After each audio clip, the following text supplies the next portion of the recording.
Okay, so I wanted to show you our secret headquarters. Oh. This is our mainframe, which is actually our main computer on which we render all of the hardcore 3D stuff like this guy. Yeah. So, you know, the 3D graphics need some powerful hardware. Of course. So as you can see, it's the newest here floppy drive. Yes. And also we have our drone hunter on disk, 144 floppy disk. So some of you guys probably don't remember that, but perhaps somebody knows. This is 50 years old. Here you can see the favorite game of the drone hunter, sexy droids. So this is what, you know, our CEO plays when nobody's looking. But then we just leave him be. We just close him in his room and then, you know. So it's a sign on the door saying, please do not disturb. Yeah, do not disturb, I'm playing sexy droids. Then we know what's going to happen in here, okay. Yeah. What are your visions about, you know, VR VISIO? What is your thoughts about it? Since, from my experience now, I know that you both, I mean, you have released your first game. Yeah. Drone Hunter VR, which I also enjoyed to play. But also you have this beautiful mixed reality studio, and I've been fortunate to be there and record, and we're going to continue recording after you and I have talked a bit. But tell me about it. What is in your hands right now? What are you working with? Well, we have a few compartments, if you will, of our company, few parts, and this is partly because our co-founders. One is interested in games, one is interested in movies. He actually co-founded before and run a very successful video production company for like 10 years. He worked with MTV, with Heineken, with all the big brands. So I actually worked with him then. And then he was like the visionary. Even in 2008, he was telling us, you know, someday I will bring the VR goggles and put them on this table here, and you will see, you know, many movies on them. And everybody were like, yeah, whatever. And this was before Oculus, before anything. Just there was some old goggles, Vuzix, I think was their name. So like it was nearly like 9 years ago. And then he sort of like put it aside for a bit. And then we backed up Oculus on its first campaign in 2012. And then it all started to come back again. We started to look for our first client. And after a long while, you know, I was giving a lecture in Łódź like 2 months ago, and I told them, the audience, that I felt like Madonna when she got a rejection letter from the publisher, because it was like I was asking them, you know, this is awesome, let's hop on this awesome train, and everybody was like, no, I don't get it. And it was like half a year until I found the first client that was really interested in this, that was really excited. And even though the goggles were imperfect, they were like, you know, somebody got nausea, somebody got, you know, this was imperfect stuff. And we created a first visualization of a 3 types of apartments for them, because they built a big complex. And it was a very fun project, because actually the company received like 50 million zloty from European Union to build a big real estate project. And a part of that was an aqua park. And this aqua park was also unique because you had a pool with sharks there. So as you were coming down through the tube, you entered like a small pool, and above you were sharks. So it was like a cool project that we visualize on these goggles, on first Oculus goggles, and people were like going through the tube and seeing the sharks and stuff. So it was one of the coolest projects, I think one of the first in Poland. For the last 3 years we were doing mostly custom projects for clients. We also had a few projects, a few of our own products that we use for events. So we have a section that deals with events, section that deals with custom business applications. And this is the 2 sections which I oversee. Then there is Damien, which oversees the game development stuff. Then there is Paul, who oversees the film studio and stuff that's connected with spherical videos and stuff like that, because that's also a part of what we do. What else? Then we have another friend that oversees the development of Arena V. Yeah, right. So yeah, we have a lot of those things going on at the same time, actually. So I mean, you have released your first game, Drone Hunter VR. Is it something that have given you like inspiration to move on further in the future to do more games? I like what you did there. Inspiration. Did you give me? I didn't know that that's the symbol for inspiration. Does this mean something for you? Is it? Does it mean inspiration in Sweden? Because here it means money. When you mention it, I think it's kind of universal. Yes. You got there. I'm gonna say that we were inspired a little bit for now because we worked on it for like 4 months, and so now we're inspired just a little bit.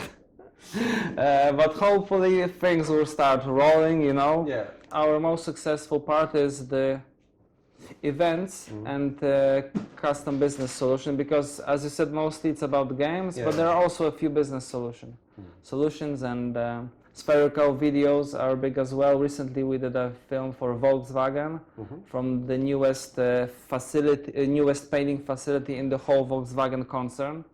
So so that was really cool.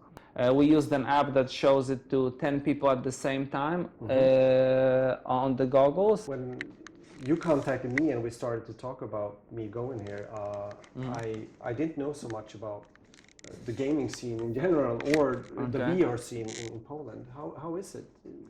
There are many small companies, like 1 or 2 people that are doing spherical videos and stuff like that.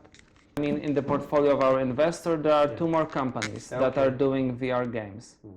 And apart from that, there are maybe like 2 others. So maybe like from 3 to 5 companies that are doing games that are like bigger. Yeah. Perhaps there are some indie studios, if you can call them studios, of like 2-3 people. Yes. But that's hard to track. Yeah. So. If you would like be able to do a future project, like anything, as you mentioned, you're doing a lot of things already, and you had like free hands to do so. Free hands. Again. Again, free hands to do so. What would that be? What I wanted to do last few months was to create an interior design application, and right now we have negotiated with a big company that we will do a small demo for them, and then we will do a huge app that will have more than 10,000 products that the clients can rearrange in their home, and that every one of those products are available to purchase in those shops, because they have a chain of 150 shops in Poland. So this is going to be a big project. Actually, there were 5 companies trying to do this. We were picked as the one that is supposed to do it. I wanted to find a big company, like for example with furniture and stuff, because when you have a furniture like this sofa in a shop, it's like with 2 colors and maybe 3 materials, and then you get a small piece of cloth, and then you have to visualize how the color looks. Plus the color looks different under the shop lighting, and then when you go outside and the sun, it looks differently. So it's hard to visualize the effect, and also I'm a little bit color deficient. I don't know what to call it, but so I leave that to my girlfriend for now. But in general, such a tool is needed very much. So this is personally for me some goal that I achieved. And for Damian is probably creating a great game. For Paul is to have a huge star such as yourself in his studio, in his mixed reality studio. So his goal is probably achieved right now. He can safely relax. So you know, everybody has their own dream. I was thinking of a project for school as well, because you have so many school books for children, and then why not put augmented reality there? so that when he opens the book, he takes his phone and he sees like a visualization of a cell that's moving around. You know, every part of the cell is highlighted or whatever. Or you can see the blood flowing, or rivers, or on geography or whatever. You know, you can do so many different stuff. You have grown pretty fast. Yeah. I was really impressed, because if I got it right, you were like 3-4 people in the beginning. Yeah, in the beginning of the year, we were like four or five people. Yeah. And when did you start? Was that March last year, 2016? Well, this legal entity that is VR VISIO started in April of this year, but we started like 4 years ago with a different one. Yeah, One of the co-founders, you know, has come on board this year, so we created a new sort of legal entity, if you will. Yeah, okay. So, but we started to think about it many years ago. So, nice. So right now, how many are you now? We are 28 strong. Oh, really? Oh, yeah. That's a huge growth. Yeah, and do you have any plans that, like, do you see another number for the future that you would, you know, need even more people? 1,000. 1,000. Yeah, we see. Thinking big here. Again. Yeah, why not? That's great. Just give me. I should tell you differently. Just 1,000. Yeah, exactly. 1,000. I think the whole VR scene is very interesting. I start to see also when I talk with some other companies, you know, again, especially doing games like educational stuff. No, not educational, entertainment things like games. then they are talking about the opportunities also for young people to get into the business, you know. I mean, we have some of those, for example, if we talking about softwares like Unreal Engine and Unity that are free, you know, so it's quite accessible, and if you have some kind of knowledge, you can start off, you know, to online tutorials, a website like Udemy or whatever that you can, for a few bucks, few euros, you can buy a course that you can study, a self-paced course. So it's pretty awesome. Yeah. So my last question for now, for this awesome interview with this highly technological stuff. Well, watch out! Don't touch it, because it's very expensive. You know. Yeah. Sorry. Okay. No, not going to do that. So. It has to be something like where do you think the VR scene will be in, like, if you look into the future, like 15 or 20 years from now? How do you think that's going to be?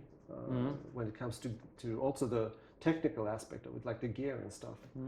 Let me just grab my crystal ball. Yeah, okay, we're gonna have a session here now. Some calling the spirit world, maybe. Yeah, and, this is a crystal ball. Yeah. Oh, I kind of recognize that. No, it's not this. It's not this. It's my crystal ball. Oh, okay. Thank you. I will just look it. No, seriously, where will it lead in 15 years? Man, that's...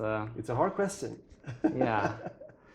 Well, to be honest, for me, we are now still at the stage, maybe it's strange coming from me, but still it's sort of like a proof of concept. Yes. Because you still have a cable, you still have sort of like the lower resolution. We tested like 4K goggles. Okay. And there I didn't see the screen door effect, which is so pervasive right now. So I think that this year will bring major changes to the scene, because the goggles will be wireless, because the screen will be 4K with no screen door effect, which is a physical effect. It's not connected to software. It's just the screen around the frame around the pixels is black, and if it's close to your eyes, then you can see it. Then also the positional tracking will be inside out. That means you won't need external sensors to grab your position. So then there will be an evolution of mobile VR. Also, there are goggles that can track you, help track your phone in space. So positional tracking again. So I think the goggles will get smaller, lighter. They will have more sensors in them, and perhaps one day in 10 or 15 years, we will reach a point that it will be a seamless experience. Like for example, like right now, you have in America the spectacles, Yes.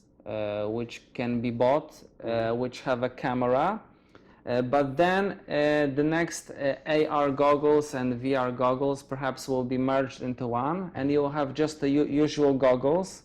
Obviously, the battery technology should improve as well. I think the battery technology is improving like 30% every year, because I follow companies like Tesla Motors and stuff. So, oh, yes. so the batteries is improving. I don't know if they will be miniaturized that quickly, but given that they will be, you will have just the normal glasses, and then you will can select the VR mode when the glasses are becoming black, for example, or augmented reality where they are, see-through, and they will be more seamless, more integrated into our lives. But then of course there are problems of privacy and stuff like that. Then the big brothers follow you again. Mm-hmm.